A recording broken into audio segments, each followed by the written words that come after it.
Married at First Sight NZ Episode 11. Bride slams groom for disingenuous behaviour. Tonight's episode of Married at First Sight is like when you go out with the girls for a couple of tequilas on an empty stomach.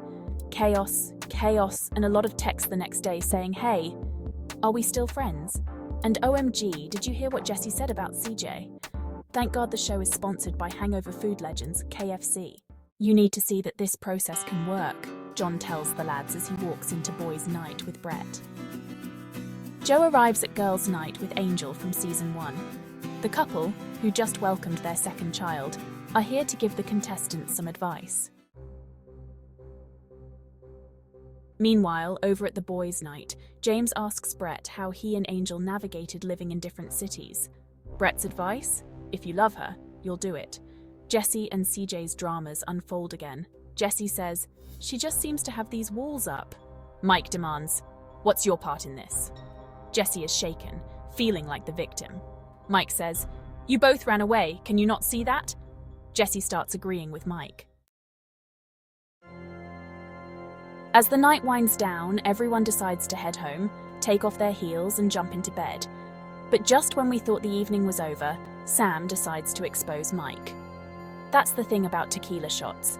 You either fall asleep on the toilets in St. Alice, or you decide it's time to spill the juicy gossip.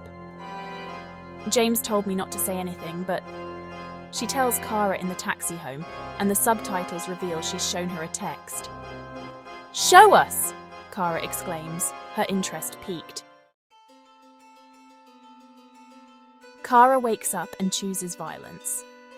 "Last night I found out Mike's been telling people he's not attracted to me," she says. "Your feelings don't feel genuine to me."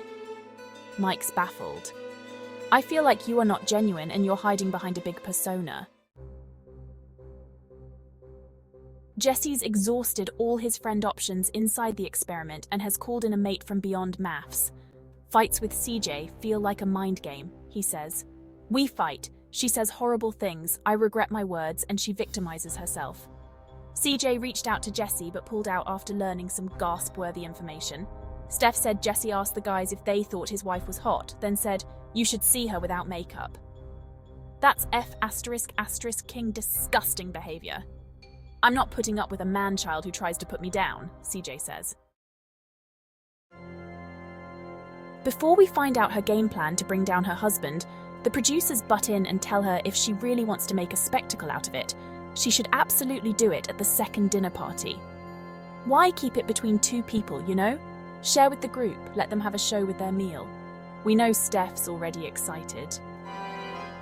Arriving at the dinner party, Jessie walks in alone, and John and Joe are immediately more disappointed than when Jessie told his parents he was going on MAFS.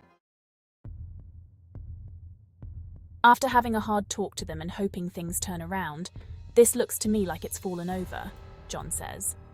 One person isn't disappointed though. "Obviously you haven't had a coffee with CJ," Steph asks, trying to hold back a smile. And Steph decides it's time to reveal Dan Humphrey isn't Gossip Girl. It's her. And we scream, "No!" when it's revealed we have to wait until tomorrow. Married at First Sight. New Zealand airs on 3 and 3 now every Sunday, Monday and Tuesday.